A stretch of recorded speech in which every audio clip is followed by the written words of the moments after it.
ఏ carrot మొక్కో ఏ దుంపో ఏదో తెచ్చిందంటే మనం సర్లే ఓకే గ్రాంటెడ్ అనుకుంటాం. అస్సలు మాంసం మొక్క తెచ్చి ఏలియాకి ఇచ్చిందంటే ఎంత వినయ విధేయత అండి, ఎంత అద్భుతం అండి. దేవునికి మహిమ కలుగును గాక. అసలు అదొక అసలు పెద్ద అద్భుతమే అనుకోవాలి. ఎందుకంటే మాంసం దగ్గరే చాలా వస్తాయి, గొడవలు అవుతాయి, కొట్లాట్లు అవుతాయి, చాలా చాలా విషయాలు జరుగుతాయి. సందర్భం కాదు కానీ మనం భోజనాల్లో చూస్తూ ఉంటాం. వెజిటేరియన్ అయితే ఏముండదు, మామూలుగానే ఉంటుంది. నాన్ వెజ్ అయితే వెళ్తూ వెళ్తూ ఉంటే మనోళ్ళే కొంచెం వడ్డించండి అంటారు. మన పక్కన ఉన్న వాళ్ళు ఏమంటారంటే ఏంటది మటన్, కొంచెం వెయ్యి అంటారు. అదే పప్పు అనుకోండి, పప్పు దోసకాయ అంటే అంటారా? ఆ మాంసము అనేది ఏం చేసిద్దంటే మనిషిని మనిషి యొక్క ఆ బుద్ధిని బయట పెట్టిద్ది.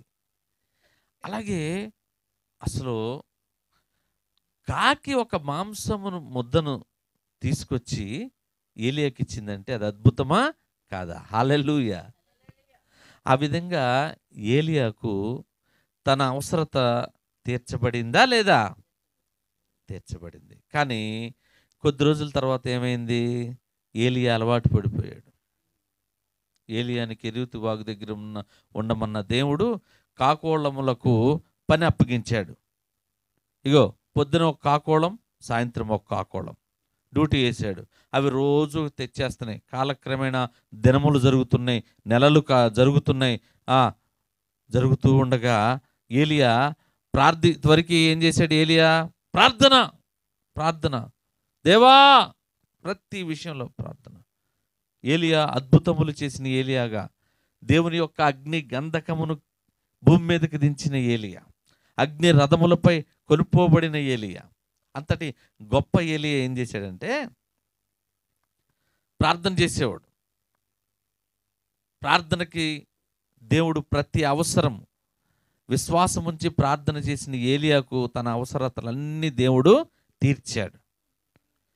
పొద్దున ఒక కాకోళం, సాయంత్రం ఒక కాకోళము తెచ్చి ఇస్తున్న ఆహారమును బట్టి ఏలియా ఏం చేశాడు? అలవాటులో పొరపాటుగా ప్రార్థన చేయడం మానేశాడు.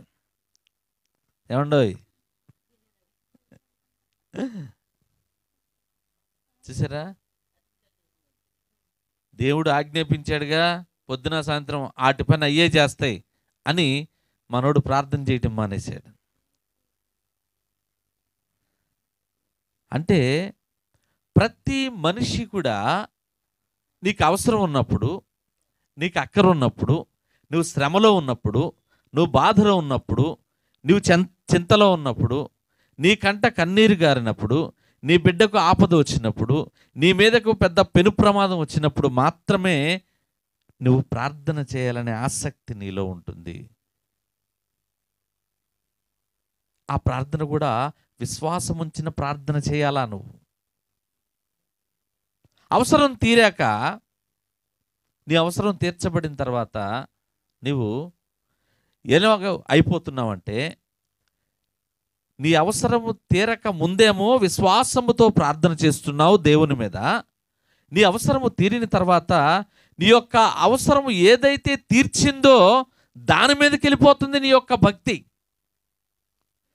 నీ అవసరము ఏదైతే తీర్చిందో దాని మీదకి వెళ్ళిపోతుంది నీ యొక్క ఆసక్తి. నువ్వు ఏ విషయంలో నిన్ను పెను ప్రమాదం నుండి తప్పి వాళ్ళు నీకు దేవుడు దేవత అయిపోతున్నారు తప్పితే నిజమైన దేవుణ్ణి నువ్వు ఆరాధించటం మర్చిపోతున్నావు. నీకు ఈ లోకంలో ఏదైతే అవసరత తీర్చారో దాన్ని దేవతగా మలిచేసుకుంటున్నావు. ఈ వాక్య భాగం ఉంటున్న దేవుని బిడ్డ, నీ భక్తి పక్కకి వెళ్ళకూడదు, నీ ఆసక్తి పక్కకి వెళ్ళకూడదు. కేవలం జీవము గల దేవుని వైపు మాత్రమే నువ్వు చూడాలి. నువ్వు ప్రార్థన చేయాలి, నువ్వు విశ్వాసం ఉంచాలి, పైనున్న వాటినే వెతకాలి, పైనున్న వాటిపై నిరీక్షణ ఉంచాలి. దేవునికి మహిమ కలుగును గాక. కాకులు రావాలని ఏలియా ప్రార్థన చేయలేదు, కానీ నా అవసరత తీర్చబడాలని ప్రార్థన చేశాడు ఏలియా. దేవుడు ఏలియాకు సర్వ సృష్టిని, ఏలియా ప్లేస్లో సర్వ మానవాళి ఉన్న సర్వ సృష్టిని ఉపయోగించుకుని మన అవసరతలను తీరుస్తాడనేది ఇక్కడ మనకు అర్థమవుతుంది. సరే, మన అవసరతలు తీర్చడానికి కాకోళములను ఉపయోగించాడు ఏలియాకి. ఇప్పుడు ఏలియా అవసరత తీరుతుంటే కాలక్రమేణా ఏలియా ఎవరి మీద ఆధారపడిపోయాడు? ఎవరి మీద ఆధారపడిపోయాడు? కాకుల మీద ఆధారపడిపోయాడు. దేవునికి ప్రార్థన చేయటం మానేశాడు. మొదట్లో విశ్వాసంతో ప్రార్థన చేస్తే కాకోళములను ఏర్పరిచాడు. ఇప్పుడు ఏలియా కాలక్రమేణా ఏమైపోయాడు? కాకుల మీద ఆధారపడిపోయాడు. అయితే అస్తనేగా అని ప్రార్థన చేయటం మానేశాడు. ఇదిగో ఈ వాక్య భాగం వింటున్న దేవుని బిడ్డ, ఈ బుధవారపు ఉపవాస ఆరాధనలో పరిశుద్ధాత్మ దేవుడు మీతో మాట్లాడుతున్న మాట ఏంటంటే, ఇదిగో ప్రతి వ్యక్తి కూడా ఇలానే ఉన్నారు. ప్రతి వారు కూడా ఇలాగనే ఉన్నారు. నీ కాలు నొప్పో, నీ నడువు నొప్పో, నీ యొక్క అవసరతో, నీ యొక్క గర్భఫలమో, నీ యొక్క వివాహమో, నీ యొక్క ఏదైనా పరిస్థితిలో దేవునిపై విశ్వాసం ఉంచి ప్రార్థిస్తున్నావు. నువ్వు ప్రార్థించిన తర్వాత, నీ అవసరత తీరబడిన తర్వాత, నువ్వు ఏదైతే నీ అవసరత తీర్చబడుతుందో నీ భక్తి, నీ యొక్క ఆసక్తి, నీ యొక్క ప్రేమ, నీ యొక్క ప్రార్థన దాని మీదకి వెళ్ళిపోతుంది. కానీ సర్వశక్తిమంతుడైన యేసయ్యను నువ్వు మర్చిపోతున్నావు అని దేవుడు ఈ బుధవారపు ఉపవాస ఆరాధనలో నీతో సూటిగా మాట్లాడుతున్నాడు. దేవునికి మహిమ కలుగును గాక. హల్లెలూయా. ఏలియా ఇక ప్రార్థన చేయట్లా. కాకులు తెస్తాయిగా, కాకుములు తెస్తాయిగా, వాటి పని అవే చేస్తాయిలే అని చక్కగా దర్జా కాలు మీద కాలేసి ఆ నది ఒడ్డున కూర్చుంటున్నాడండి. చాలామంది కూడా ఈ విధంగానే ఉన్నారు. కష్టకాలంలో, శ్రమల్లో ప్రభు మీద ఆధారపడి దేవుని యందు నమ్మిక ఉంచి విశ్వాసం ఉంచి ప్రార్థిస్తే వారు అవసరం తీరాక వారు ఏమైపోతున్నారంటే, వృద్ధిలోకి వచ్చిన తర్వాత దేని మీద అయితే ఫలిస్తారో దాని మీదకి వారి యొక్క చూపు వెళ్ళిపోతుంది. ఏదైతే ఫలింపబడుతుందో వీరు ఫలిస్తారో దాని మీద ఆధారపడిపోతున్నారు. ఏమండి, ఒక ఆయన ఇంటి మీద పెద్ద కారు ఉందండి. ఎక్కడనుకున్నారు? గంగూరులోనే, గంగూరు దగ్గర. ఏంట్రా ఇదేంటో కారు పెట్టి 3 అంతస్తుల బిల్డింగ్ కట్టి పైన పెద్ద కారు పెట్టాడు. అంటే కారులాగా దాన్ని సిమెంట్తో చేయించాడన్నమాట. ఏంటంటే ఆయన కారుల వ్యాపారం చేసి ఆ కారుతో అభివృద్ధి పొందాడంట. ఆ కారు ఇప్పుడు ఉందా అండి? ఆ కారు అతనితో మాట్లాడిద్దండి? ఆ కారు ద్వారా ఎవరు వృద్ధిలోకి తీసుకొచ్చారో మర్చిపోయాడు అతను. ఏది మీద ఆధారపడుతున్నాడు? కారు మీద. హల్లెలూయా. మరొక చోట చూసాము, పెద్ద కోడిపుంజు ఉందండి. ఇదేంటి కోడిపుంజుని పెట్టాడు ఈయన, అసలు పెద్ద 5 అంతస్తుల బిల్డింగ్ కట్టి అని మేము అడిగా. ఇదేంటండి కోడిని పెట్టారంటే, ఓయ్ ఆయన ఎవరనుకున్నా కత్తుల నాయుడు అన్నారు. ఎవరండి ఆయన అంటే, కత్తుల నాయుడు. కత్తుల నాయుడు అంటే భీమవరం భయంతో అల్లాడిపోయిద్ది అన్నాడు ఆయన. అమ్మో ఏంటంటే, సంవత్సరంకి ఒకసారి వెళ్తాడు, కోడి పందాల్లో ఈయన శ్రేష్ఠుడు. కోడి కత్తు కట్టాడంటే ఈయనకి లక్షలు వస్తాయి. ఆ కోడిపుంజు ఏంటంటే, ఆ కోడిపుంజుతోనే మొదలెట్టాడు ఈయన వ్యాపారం అంటున్నారు. అసలు ఆ కోడిపుంజులో నువ్వు వ్యాపారం మొదలుపెట్టని చెప్పిన దేవుడు నీ మర్చిపోయారు. దేవుని దయ, దేవుని కృప నా మీద ఉన్నదిలే అని మర్చిపోయాడు. కోడిపుంజు దయ, కోడిపుంజు కృప ఆయనకు ఉందని ఆయన నమ్మి అక్కడేం పెట్టాడు? ఇంటిపైన పెద్ద కోడిపుంజుని చెక్కి పెట్టుకున్నాడు. దేవునికి మహిమ కలుగును గాక. ఇదిగో ఈ విధంగానే ఉందండి ప్రతి మానవుడి యొక్క భక్తి. ప్రతి వాళ్ళ భక్తి కూడా ఇలాగే ఉంది. చాలామంది ఈ విధంగా అవసరం ముందేమో దేవుడు, అవసరం తీరాక నాదే, నేనే అంటే బాబు అయ్యా ఏంటి నీ అవసరం అయ్యా, ఎంత శ్రమలో నుండి బయటకు వచ్చావయ్యా, ఎంత కృపనిచ్చాడయ్యా దేవుడు, అసలు నువ్వు ఈ స్థితిలో ఉండవలసినాడు కాదయ్యా, అసలు నిన్ను ఈ స్థితిలోకి తీసుకొచ్చిన దేవుడు గొప్పోడయ్యా అంటే అయ్యా ఏంటనుకున్నా, ఎంత ప్రార్థన చేశాను అనుకున్నా, ఎన్ని ఉపవాసాలు ఉన్నామనుకున్నా, ఎన్ని రోజులు అనుకున్నా, ఎంతమంది దైవ సేవకులను తీసుకొచ్చామనుకున్నా అని ఎంతసేపు మన డప్పు కొట్టుకుంటాం. కానీ దేవుని దయయ్యా, దేవుని కృపయ్యా, దేవుడే నన్ను బ్రతికించాడయ్యా, దేవుడు లేకపోతే నేను ఈ స్థితిలో ఉండేవాడిని కాదయ్యా అని ఒక్క మాట మనం చెప్పలేకపోతున్నాం. దేవునికి మహిమ కలుగును గాక. కానీ దేవుని మీద ఆధారపడితే, విశ్వాసం ఉంచితే మన ప్రతి అవసరతను దేవుడు తీరుస్తాడని దేవుడు లేఖనాల ద్వారా చక్కగా ఏలియాను చూపించి చెప్తున్నాడు. దేవునికి మహిమ కలుగును గాక. దీని గురించి పూర్వం భక్తులు ఎన్నో ప్రసంగాల్లో చాలా ఉపమానాలు చెప్పారు. చూడండి, ఆత్మీయ దైవజనులు యేసన్న గారు ఒక ప్రసంగంలో చక్కగా ఒక సీసా గురించి చెప్పారు. చాలా గమ్మత్తైన మాట. ఒక ఆమెంట అయ్యా వచ్చిందంట, వచ్చి అయ్యా ప్రార్థన చేయండి అందంట. ప్రార్థన చేయమంటే సరే ప్రార్థన చేస్తామంటే అప్పుడు చీర కొంగులోంచి మెల్లింగా తీస్తుందంట బయటికి. ఏంటిది అది? నూనె సీసా. ఇప్పుడు కోకోనట్ కొబ్బరి బాటిల్ వచ్చి ప్లాస్టిక్కి, ఇంతవరకు సీసాలే ఉండేవి, సీసాలో పోసుకొచ్చేవాళ్ళు. సీసాలు నూనె పోసుకుని మెల్లింగా తీసి పెడుతుందంట. బైబిల్ సంఖలో పెట్టిందంట. ఇది మాత్రం సీసా మాత్రం ముందెట్టిందంట. చూసాడంట ఆయన. చూసి వాక్యాన్ని మాత్రం వెనక్కి పెడుతుంది, సీసాని మాత్రం ముందుకు పెడుతుంది. ఏంటమ్మా అది అన్నాడంట. అయ్యా నూనె రూలు రాసుకుంటా అయ్యా అయ్యా అయ్యా అయ్యా అంటుందంట. సరే ప్రార్థన చేశాడంట. ప్రార్థన చేశాడు. సరే ఆమె వెళ్ళిపోయిందంట ఇంటికి. ఇంటికి వెళ్ళిన తర్వాత ఇంట్లోకి వెళ్ళారు కదా, సీసానంట మధ్యలో ఎలాడదీసిందంట. అటేపు కాళ్ళు పెట్టకూడదంట, సీసాకు తగులుతూ నడవకూడదంట, సీసా పొయ్యి వెలిగించకూడదు, వేడి తగిలిద్దంట. సీసా ఇంట్లో ఉండగా బూతులు మాట్లాడకూడదంట. సీసా ఇంట్లో లేకపోతే సీసా ఉండంగా ఏ పని చేయకూడదు. సీసాలో నూనె ఉండంగా ఏ పని చేయకూడదు. ఏం నూనె అది? అమ్మో యేసన్న గారు ప్రార్థన చేసిన నూనె. ఆ నూనె ఇంకేమన్నా ఉందా, ఆ సీసా ఇంకేమన్నా ఉందా అని నట్టింట్లో కట్టిందంట సీసా. అటు తిరిగి పడుకోకూడదు, సీసా లేకపోతే పడుకోవచ్చు.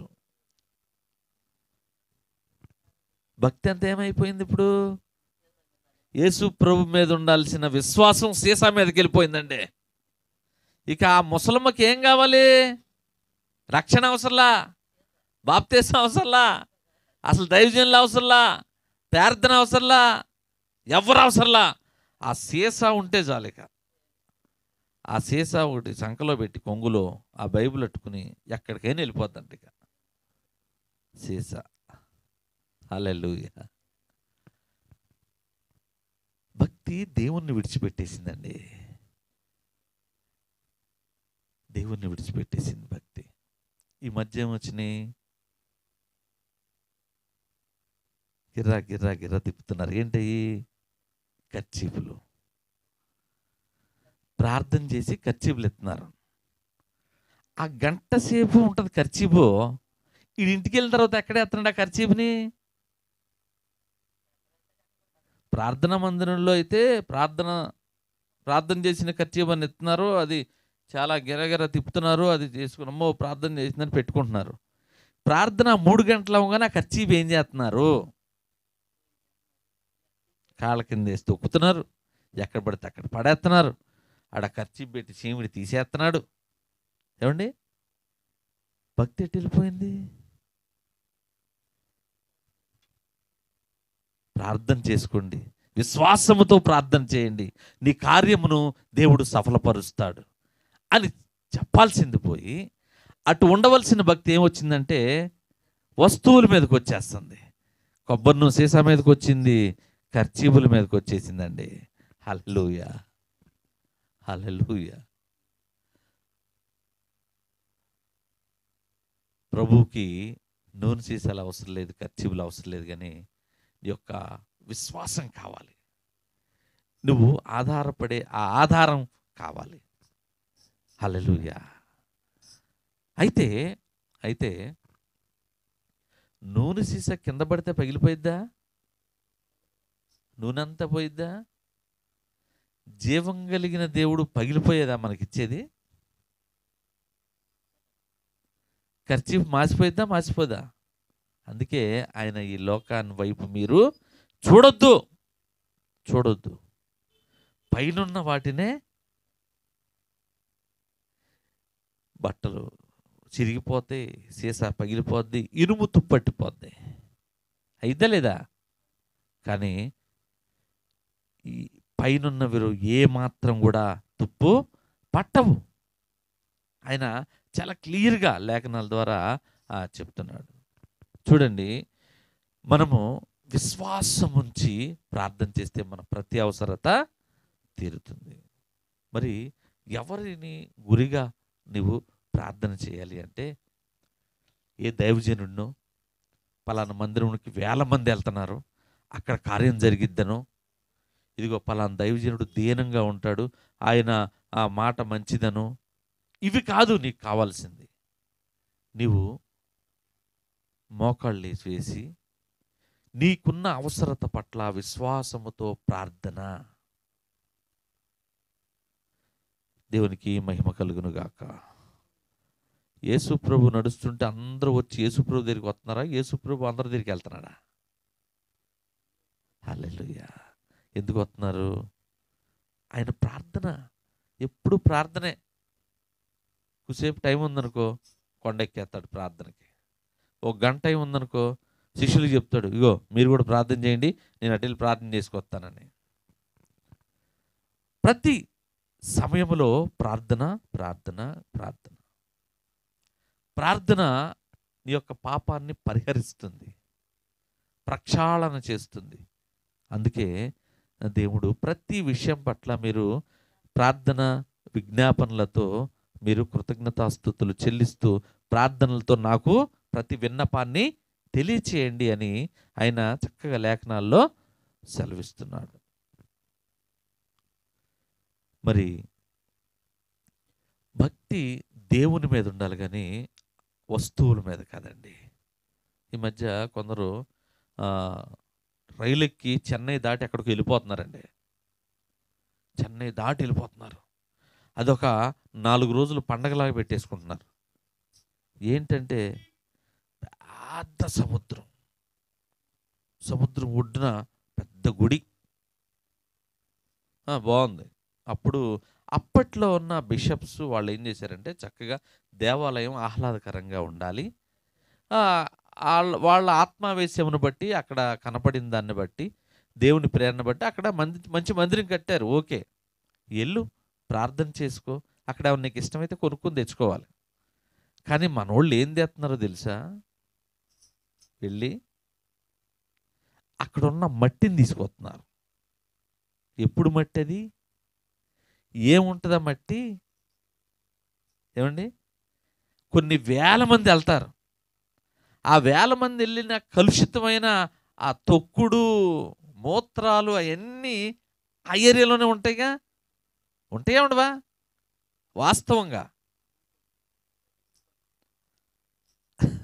అక్కడ మట్టి తీసుకొస్తున్నారండి. మళ్ళీ ఒక ప్లాస్టిక్ ఆకారం, ఆ దేవత ఆకారం లాగా వేసి అందులో ఆ కలుషితమైన ఆ వాటర్ని తీసుకొస్తున్నారు. ఆ వాటర్ని తీసుకొచ్చి ఇదిగో దేవుని నీళ్ళు అంటున్నారు, ఇదిగో దేవుని మట్టి అంటున్నారు. దేవునికి మహిమ కలుగునుగాక. చూడండి, భక్తి ఎటువైపు వెళ్ళిపోయిందంటే, చక్కగా ఆ గుడి దగ్గరికి వెళ్ళి నీ యొక్క తప్పులు ఒప్పుకొని ప్రార్థన చేసుకుని రావాల్సింది పోయి అక్కడ ఇవన్నీ కొనుక్కుని ఇగో ఈ మట్టి తింటే చాలు, నీ పాపం పోయిద్ది, ఈ నీళ్లు తాగితే చాలు, నీ రోగం పోయిద్ది, ఇది నేర్చుకుంటున్నారు. దేవునికి మహిమ కలుగునుగాక. చూడండి, నిర్జీవమైన మట్టిని మనిషిగా మార్చిన జీవము కలిగిన యేసయ్యను విడిచిపెట్టారు. అక్కడ అన్ని లోపాలతో కలిసి ఉన్న మట్టిని తీసుకొస్తున్నారు. ఈయనేమో మట్టిని మనిషిగా మార్చి నువ్వు సత్యం తెలుసుకో, నిజం తెలుసుకో అంటే మళ్ళీ మనోళ్ళు మట్టిని తీసుకొస్తున్నారు. అవునా కదా? అరే నువ్వు మట్టివి కదరా, నీ మట్టి నుంచి నిన్ను సత్యంలోకి నేను నడిపిస్తాను, అందుకే నేను జీవ మార్గాన్ని ఏర్పాటు చేస్తున్నాను, నేను రెండో రాకడలో వచ్చేపాటికి నువ్వు మట్టివి సత్యాన్ని తెలుసుకుని చక్కగా రక్షణలో ఉండాలి అంటే, లేదు నాయన నేను మట్టిగానే ఉంటాను, ఇదిగో అక్కడి నుంచి నేను తీసుకొస్తున్నాను అంటున్నారు. హల్లెలూయా. దేవుని యొక్క అద్భుత ఆశ్చర్య కార్యాలు చెప్పుకోవడం పోయి ఇదిగో అన్యులకు వెళ్ళి, అయ్యా దేవుడు చక్కగా అయ్యా ప్రార్థన చేసుకుంటే కుంటివారిని నడిపించారు, ఆ రోగస్తులను బాగు చేశారని చెప్పటం పోయి ఇదిగో అక్కడ వెళంగని వెళితే మట్టి తీసుకురావచ్చు, ఇదిగో ఇక్కడికి వెళ్ళి ఈ నీళ్లు తీసుకురావచ్చు, ఇవి చెప్తున్నారు. నువ్వు చెప్పాల్సిందేంటి? దేవుని యొక్క అద్భుతాలు, దేవుని యొక్క కార్యాలు, దేవుడు నీ జీవితంలో చేసిన ఒక ఆశ్చర్య కార్యాన్ని చెప్పాలి. కానీ ఏం చెప్తున్నావు? అక్కడెక్కడో ఏదో జరిగిందంట, ఇక్కడెక్కడో ఏదో జరిగిందంట, ఇయే ముసలమ్మ ముచ్చట్లు. అయితే ఎటువైపు వెళ్తున్నావు? ఎటువైపు వెళ్తుంది నీ ప్రార్థన? ఎటువైపు వెళ్తున్నాం మనం? ఈ భక్తి ఎట్లుంటుందంటే, చూడండి చాలామంది ఏ చెట్టునో విషపు నాగులను పైన వెళ్ళి ఆకాశ పక్షులను దేవుళ్ళుగా చేసి పూజిస్తున్నారే, ఇటు వెళ్ళిపోతుంది భక్తి అంతా. ఈ వాక్య భాగం వింటున్న దేవుని పిల్లరా, భక్తి వస్తువుల మీద కొంత ఏమండి, ఏమన్నా మాట్లాడతాయానండి? అయ్యా ఏమన్నా పలుకుతాయా? నీవు మలిస్తే మలిచేవి, నీవు పెడితే నడిచేవి, నీవు కదిపితే కదిలేవి. నీవు చెప్పినట్టు అవి వినాలి కానీ అవి చెప్పినట్టు నువ్వు వినకూడదు.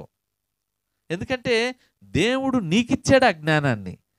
నువ్వు మళ్ళీ వస్తువుల్లోకి నిర్జీవమైన వాటిలోకి వెళ్ళిపోతానంటావేంటి? ఈ మధ్య మనోళ్ళు ఇంకోటి నేర్చారండి, ఇది పరీక్షలు కదా, ఈ నెల వచ్చే నెల అంతా మార్చి అంతా పిల్లల పరీక్షలు కదా, పెన్ను ప్రార్థనలు పెడుతున్నారు. వీళ్ళు ఏం చేస్తారు? పిల్లలందరూ వాళ్ళ అమ్మ నాన్నని ఏడిపించేసి పెన్నులు 10 కొంటారు. 10 కొని వెళ్ళి 10 పెన్నులు ప్రార్థన చేపిస్తారు. వీడు చదవడం, ఇక ప్రార్థన చేశారుగా పెన్నుకి పాస్ అయిపోతా, ఇదే ధీమాత ఉంటాయి, ఇక చదవడికి వీడు. దేవునికి మహిమ కలుగును గాక. పెన్ను ప్రార్థనలు జరుపుతున్నారు. ఇదిగో పెన్ను ప్రార్థన అంటే రాసేవాడిని బట్టి ఉంటుంది కానీ పెన్నుని బట్టి ఉండదండి. పెన్ను నువ్వు ఎలా రాస్తే అలా రాసిద్ది. 1 వేస్తే 1 వేసిద్ది, 10 వేస్తే 10 వేసిద్ది. జవాబు ఇలా టిక్ కొడితే కొట్టిద్ది. నువ్వు తట్టు ఉంటుందా లేకపోతే పెన్నుని బట్టి నువ్వు నడుస్తావా? ఏమండి, జ్ఞానం నీకుందా పెన్నుకుందా? ఈ వాక్య భాగం వింటున్న దేవుని బిడ్డ చక్కగా, దేవా ఇగో నాకు మంచి జ్ఞానాన్ని ఇవ్వు, మంచి విద్యను అభ్యసించే ఆ బుద్ధి కుశలతనివ్వు. ఇగో బుద్ధియు జ్ఞానము సర్వ సంపదలు నీయందే గుప్తము ఉన్నవని నీ లేఖనాలు చదివాను ప్రభువా, నీ లేఖనాలు సెలవిస్తున్నాయి తండ్రి. కనుక ఇగో ప్రభువా నాకు మంచి జ్ఞానాన్ని దయచేయి. ఇదిగో పరీక్షల సమయంలో చక్కగా నేను పరీక్షలు రాయితుండగా ప్రతి ప్రశ్నకు చక్కటి సమాధానాన్ని నాకు దయచేయి. ఇదిగో మంచి జవాబు రాసే ఆ జ్ఞానాన్ని నాకు దయచేయి, ఆ యోగ్యత నువ్వు. చక్కగా నేను తరగతి వెంబడి తరగతి పాస్ అయ్యి మంచి ఉన్నత స్థితిలోకి వెళ్ళేటట్టుగా సహాయం చెయ్యి అని మనము ప్రార్థించుకోవాలి. అంతేగాని పెన్ను ప్రార్థించడం కాదు. పెన్నుకి నీవు నీవు అయ్యా నాకు మంచి జ్ఞానాన్ని ఇవ్వు, చదువుకునే జ్ఞానాన్ని ఇవ్వని ప్రార్థించాలి. అప్పుడు దేవుడు మంచి జ్ఞానాన్ని ఇస్తాడు. చక్కగా చదువుకున్నది నీ మైండ్లో స్థిరపడుతుంది. చక్కగా ఎగ్జామ్స్లో నీవు రాయొచ్చు. హల్లెలూయా. పెన్నులకు ప్రార్థన చేస్తారు. ఓ పెన్ను తీసుకెళ్తాం, పెన్నులు ఇంకైపోతే ఏం చేస్తా?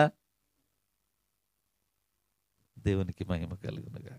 పెన్ను ముక్కిరిగిపోయింది అనుకోండి, రౌండ్ బాల్, ఏం చేస్తావు? అప్పుడు నీ విశ్వాసం ఏమైపోయిందంటే, అరే రే పాస్టర్ గారు పెన్నుకు ప్రార్థన చేశాడుగా, ఈ పెన్నుతో రాయిపోతే ఎట్టా, వేరే పెన్నుతో నేను ఎట్టగా అట్టా, దెబ్బతింటది నీ విశ్వాసం. అందుకే దేవుడు మనుష్యులను చూడమాకండి, వస్తువులను చూడమాకండి, అసలు ఈ లోకం మీద నీ విశ్వాసం వద్దు అని చెప్తున్నారు. హల్లెలూయా. ప్రభు మీద ఆధారపడాలి. నీ ప్రతి అవసరతలో, అక్కరలో, నీకున్న ప్రతి ఆపదలో ప్రభు మీద ఆధారపడి చక్కగా ఆయన మీద నీ దృష్టి కేంద్రీకరించి నడుచుకోవాలి. కానీ సృష్టిపై నువ్వు ఎప్పుడు కూడా ఆధారపడవద్దు. ఇక్కడ ఏలియా కూడా అదే చేశాడు. ఏలియాకు కూడా అదే జరిగింది. ఆయన కాకులు పంపించకముందేమో దేవుడి మీద ఆధారపడ్డాడు. కాకులు పంపించిన తర్వాత ఏమో కాకుల మీద ఆధారపడిపోయాడు. ఇక ఏం చేశాడు? అయ్యా ఈయనకి ఒకటి చెప్పాలి, ఒక గుణపాఠం చెప్పాలి తప్పకుండా. ప్రభు మీద ఆధారపడితే ఎలా ఉంటుంది ఈయనకి తెలియాలి. కాకుల మీద ఆధారపడిపోయాడని దేవుడు ఏం చేశాడంటే కాకులను రావడం కట్ చేసేసాడండి. హల్లెలూయా. అక్కడ ఏమన్నాడు? కాకుల మీద ఆధారపడితే ప్రభువులు కాకులు రాకుండా చేసేసాడు. ఇది ఏలియాకు ఒక గుణపాఠం చెప్పాలని. చూడండి, కాకుల మీద ఆధారపడక మరలా ప్రభు మీద ఆధారపడినట్లు దేవుడు ఏలియాకి ఒక మంచి లెసన్ చెప్పాడు. కాబట్టి కాకులు రానందుకు దేవునికి స్తోత్రం. గట్టిగా స్తోత్రం చెప్పండి. కాకులు రానందుకు దేవునికి స్తోత్రం. ఈ వాక్య భాగం వింటున్న దేవుని బిడ్డ, కాకులు అంటే మనుష్యులు. కాకులు అంటే మనుష్యులు. ఈ వాక్యం వింటున్న దేవుని వారలారా, మనుషుల మీద ఆధారపడద్దు. కేవలం దేవుని యందు మాత్రమే ఆధారపడి, దేవుని వాక్యమందు మీద ఆధారపడి, దేవుని యొక్క అద్భుత ఆశ్చర్య కార్యముల పట్ల విశ్వాసం ఉంచి గనక నువ్వు ప్రార్థిస్తే నీ ప్రతి అవసరత తీరుతుంది.